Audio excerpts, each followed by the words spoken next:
बच्चों, हम लोग आज केमिस्ट्री पार्ट 1 का फर्स्ट चैप्टर पढ़ेंगे जो सॉलिड स्टेट है। सॉलिड स्टेट में हम general properties of solid, type of solid और crystal lattice and unit cell के बारे में पढ़ेंगे। तो फिर स्टार्ट करते हैं। जो हमारे आसपास की वस्तुएं हैं वो 3 चीज़ों से मिलकर बनी हुई हैं। जो उनकी अवस्थाएं हैं वो 3 अवस्थाएं हैं। वो है ठोस, द्रव और गैस। हमारे आसपास ठोस अवस्था में पाए जाने वाले पदार्थ सबसे अधिक मात्रा में हैं, जैसे कि टेबल है, कुर्सी, कोई भी चीज़ आपके आसपास, ब्लैक बोर्ड, डस्टर, चॉक, सारी ठोस हैं। तो हमारे आसपास पाई जाने वाली सबसे अधिक जो है वो ठोस अवस्था में है, तो इसलिए इसका अध्ययन करना भी इम्पोर्टेंट है। ठोस अवस्था है क्या? पदार्थ की वह अवस्था जिसमें अवयवी कण, परमाणु, अणु या आयन पदार्थ जिससे मिलकर बना होता है उसको अवयवी कण कहते हैं। वो परमाणु भी हो सकता है, अणु भी हो सकता है या आयन भी हो सकता है। और ये स्ट्रॉन्ग, प्रबल अंतराणिक बलों के द्वारा संकुलित होते हैं। संकुलित मतलब उसका पास पास होना, आपस में अटैच होना, वो संकुलन उसको बोलते हैं, संकुलित होना। तो परमाणु जो ठोस है उसके अवयवी कण परमाणु भी हो सकते हैं, अणु भी हो सकते हैं और आयन भी हो सकते हैं। और ये प्रबल अंतर आणविक बलों द्वारा निकटस्थ संकुलित होते हैं और ये ठोस अवस्था कहलाती है। जो जनरल प्रॉपर्टीज हैं, सामान्य गुण हैं ठोस के, वो क्या है? द्रव्यमान, आयतन, आकार सभी निश्चित होते हैं। जो अंतराणविक बल है वो प्रबल होता है। असंपीड्य, असंपीड्य मतलब दबने का गुण, संपीड्य मतलब दबने का गुण, और असंपीड्य जो दबता नहीं है। असंपीड्य तथा कठोर होते हैं। विसरण मतलब बहने का गुण, नगण्य होता है, ना के बराबर होता है। और इसका गलनांक कि कितने टेम्परेचर पे ये गलता है वो निश्चित होता है। फिर इनके जो ठोस हैं वो 2 वर्गों में विभाजित किया गया है, क्रिस्टलीय और अक्रिस्टलीय ठोस। तो जो क्रिस्टलीय और अक्रिस्टलीय ठोस को विभाजित किया गया है वो इनके अवयवी कण, जिससे ठोस पदार्थ बना होता है, उनके अवयवी कणों की व्यवस्था के जो व्यवस्था होती है, व्यवस्था में उपस्थित क्रम के आधार पर इनको 2 वर्गों में बांटा गया है। पहला क्रिस्टलीय ठोस जिसको वास्तविक ठोस कहते हैं, और दूसरा अक्रिस्टलीय ठोस जिसको आभासी ठोस या अतिशीतित द्रव कहते हैं। अब इन दोनों का अध्ययन हम अगर इनके अंतर के आधार पर करें तो हमें समझने में आसानी होगी। तो फिर आगे बढ़ते हैं। क्रिस्टलीय ठोस और क्रिस्टलीय ठोस। अगर आप क्रिस्टलीय ठोस की तरफ देखेंगे तो पहला अगर हम देखें ज्यामिति, मतलब इसकी संरचना कैसी होती है, तो क्रिस्टलीय ठोस की ज्यामिति निश्चित होती है। आपको यहाँ पे दिख रहा होगा ज्यामिति में पैटर्न, आपको एकदम निश्चित पैटर्न पे दिख रहे हैं, कोई इसमें अनियमितता नहीं दिख रही है। तो निश्चित ज्यामिति वाले क्रिस्टलीय ठोस निश्चित ज्यामिति वाले और असंपीड्य होते हैं। अक्रिस्टलीय ठोस, इनकी ज्यामिति निश्चित नहीं है। इनके जो आप कण दिख रहे हैं वो निश्चित क्रम में, किसी क्रम में नहीं है, वो इधर उधर है। तो इनकी ज्यामिति निश्चित नहीं होती है और ये कुछ सीमा तक संपीड्यता भी दर्शाते हैं, मतलब थोड़ा सा दबते भी हैं। गलनांक, निश्चित ताप पर पिघलते हैं क्रिस्टलीय ठोस, और अक्रिस्टलीय ठोस एक परास में धीरे धीरे पिघलते हैं। जैसे अगर आप रबर को कहीं टायर जलते हुए आप लोगों ने देखा होगा तो वो एकदम से लिक्विड स्टेट में नहीं आता है, कुछ ठोस रहता है, कुछ द्रव में रहता है। तो वो जो ताप है, अक्रिस्टलीय ठोस है रबर, तो वो एक परास में धीरे धीरे पिघलता है।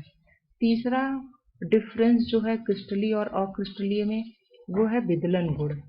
विदलन मतलब काटना। तो अगर हम क्रिस्टलीय ठोस को दो भागों में काटें, तो जो जहां से काट रहे हैं वहां पे हमें नई परत मिलेगी, नई सतह मिलेगी। तो वो जो सतह है वो सपाट और चिकनी होगी, और अक्रिस्टलीय ठोस की जो नई सतह होगी वो खुरदरी होगी। चौथा डिफरेंस जो है इसका, वो है दैसिकता। क्रिस्टलीय ठोस विषम दैसिकता दर्शाते हैं। विषम दैसिकता का मतलब क्या है? विषम दैसिकता, जो क्रिस्टलीय ठोस है, इनके भौतिक गुण का मान भिन्न भिन्न दिशा में प्रयोग करने पर भिन्न भिन्न आते हैं। क्यों आते हैं अभी आगे बता रही हूं मैं, कि इनका जो क्रिस्टलीय ठोस है उनके भौतिक गुण का मान अगर हम भिन्न भिन्न दिशा में प्रयोग करते हैं तो भिन्न भिन्न मान देते हैं, क्योंकि इनकी भिन्न भिन्न दिशाओं में कणों की व्यवस्था भिन्न होती है। समदैशिकता, अक्रिस्टलीय ठोस समदैशिकता प्रदर्शित करते हैं, मतलब इनके भौतिक गुणों का मान सभी दिशाओं में एक समान होता है। यहाँ देखिए, जो क्रिस्टलीय ठोस की ज्यामिति आपको दिख रही है, ए बी से अगर हम देख रहे हैं तो इनका पैटर्न दूसरा है, और अगर हम सी डी के थ्रू देख रहे हैं तो इसका पैटर्न आपको दूसरा मिलेगा। और यहाँ अगर हम देखते हैं अक्रिस्टलीय ठोस में, तो ए बी से देखिए या सी डी से देखिए, इनके कणों के पैटर्न में कोई भिन्नता नहीं दिखती है। तो ये है क्रिस्टलीय ठोस की विषम दैशिकता का कारण और अक्रिस्टलीय ठोस की दैशिकता का कारण। फिर क्रिस्टलीय ठोस का गलनांक निश्चित होता है। गलनांक निश्चित होने के कारण ही इसे वास्तविक ठोस कहा जाता है, और अक्रिस्टलीय ठोस का गलनांक निश्चित नहीं होता है, इसलिए इन्हें अतिशीतित द्रव या आभासी ठोस कहा जाता है। अवयवी कणों की व्यवस्था, इनका जो ज्यामिति होती है वो निश्चित होती है, इसलिए इनमें दीर्घ परास व्यवस्था पाई जाती है, और इनके कणों की व्यवस्था ज्यामिति अनिश्चित होती है, इसलिए इसमें लघु परास व्यवस्था पाई जाती है। अगला डिफरेंस बच्चों हम देखेंगे शीतलन वक्र। शीतलन वक्र है क्या? अगर पिघले हुए क्रिस्टलीय ठोस को, किसी ठोस को हम ठंडा करते हैं, ठंडा करने पर एक निश्चित ताप पर वह जमने लगता है, और जब तक पूरा जम नहीं जाता है, जैसे अगर हम पानी को ठंडा कर रहे हैं और पानी को ठंडा करने पे जब टेम्परेचर 0 डिग्री सेंटीग्रेड आ रहा है और वो जमने लगता है, जब तक वो जम नहीं जाता है तब तक पूरा ताप स्थिर रहता है, और स्थिर रहता है तो फिर जब पूरा जम जाता है फिर ताप और घटता है। तो ये जो इसका शीतलन वक्र मिल रहा है वो डिसकंटिन्यूअस है, मतलब जब यहाँ से यहाँ ये इतना टाइम समय तो बढ़ रहा है, लेकिन जब तक पूरा ठोस द्रव से ठोस में जम नहीं जा रहा है, ठोसीकरण उसका नहीं हो जा रहा है, तब तक ताप स्थिर है। तो जो इसका शीतलन वक्र है वो डिसकंटिन्यूअस होता है। फिर इसी तरह से अक्रिस्टलीय ठोस का, इसमें पिघले हुए अक्रिस्टलीय ठोस को ठंडा करने पर किसी भी बिंदु पर ताप स्थिर नहीं होता है, तो इसका जो ये वक्र है ये कॉन्टिन्यूअस होता है। क्रिस्टलीय ठोस के example sulphur, phosphorus, sodium chloride, धातुओं में जैसे लोहा, तांबा, चांदी इत्यादि, और अक्रिस्टलीय ठोस में कांच, रबर, प्लास्टिक आदि। आपको क्वेश्चंस मिलेंगे, कांच को अतिशीतित द्रव क्यों कहते हैं, या रबर को स्यूडो सॉलिड क्यों कहते हैं, तो ये सारे मैंने आपको आंसर बता दिए हैं। नेक्स्ट आते हैं बच्चों, क्रिस्टल जालक। जो अवयवी कण होते हैं ठोसों में, परमाणु भी हो सकते हैं, अणु भी हो सकते हैं, आयन भी हो सकते हैं, वो तीनों विमाओं में एक नियमित और निश्चित ज्यामिति में व्यवस्थित होते हैं। तो इस त्रिविमी व्यवस्था को, अवयवी कणों की इस त्रिविमी व्यवस्था को क्रिस्टल जालक या त्रिविम जालक कहते हैं। क्रिस्टल जालक एक विमीय हो सकता है, जैसा हम यहाँ देख रहे हैं कि आवि कण एक सरल रेखा में समान दूरी पर बार बार मौजूद है, एक समान दूरी पर पुनरावृत्ति कर रहे हैं, तो यह एक विमीय जालक कहलाता है।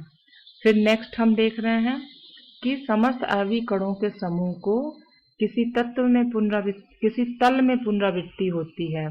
जैसे ये हो गया आपका एक्स एक्सिस पे अगर, और ये हो गया वाई एक्सिस पे, ऐसे देख रहे। तो या तो आप एक्स एक्सिस पे हॉरिजॉन्टल देख लो, हॉरिजॉन्टल एक तल में, या तो वर्टिकल एक तल में।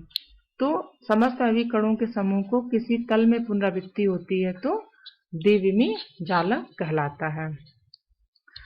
नेक्स्ट आते हैं, यदि समान आवि कणों के समूह की त्रिविम में पुनरावृत्ति होती है तो इसमें त्रिविम जालक का निर्माण होता है। त्रिविम में, तीनों विमाओं में। अब इसमें हम देख लें, अगर हम ये लाइन को देखें, ये क्या है, एक विमीय, वन डायमेंशनल। फिर अगर हम इस पे जाएं और इस पे जाएं, यहां आ गए, यहां आ गए, यहां आ गए, ये टू डायमेंशनल हो गया। अब इसमें हम ऐसे भी गए और एक ऐसे भी गए, तो ये थ्री डायमेंशनल है। इसमें अगर आप देखेंगे ध्यान से तो इसमें आपको 8 क्यूब दिखाई देंगे। ऐसे देख लें, या तो 4 नीचे 4 ऊपर, या 4 आगे 4 पीछे। तो इसमें जो मैंने बच्चों यहाँ पे शेडेड पोर्शन है, यहाँ पे ये जो शेडेड पोर्शन है, आप देखेंगे कि इसी तरह की 8 इकाइयां हैं। इसका मतलब क्या है, ये जो पूरी संरचना है उसकी एक छोटी इकाई ये है, इसी से मिलके ये इतनी बड़ी संरचना बनी हुई है। तो ये जो छोटी इकाई है इसको एकक कोशिका या यूनिट सेल कहते हैं। तो क्रिस्टल संरचना की वह छोटी से छोटी इकाई जो विभिन्न दिशाओं में समान रूप से बार बार दोहराने से क्रिस्टल संरचना को उत्पन्न कर देती है, एकक कोशिका कहलाती है। तो बच्चों, इस चैप्टर में आपके एग्जाम के पर्पस से जो ये लेक्चर था, इसमें आपको क्रिस्टलीय और अक्रिस्टलीय ठोसों में अंतर और क्रिस्टल जालक एवं एकक कोशिका क्या है, ये दोनों क्वेश्चन आपको क्लियर होंगे। और इसके नेक्स्ट लेक्चर में हम लोग पढ़ेंगे कि एकक कोशिका के पैरामीटर क्या है, एकक कोशिका कितने प्रकार के होते हैं आदि। ठीक है बच्चों।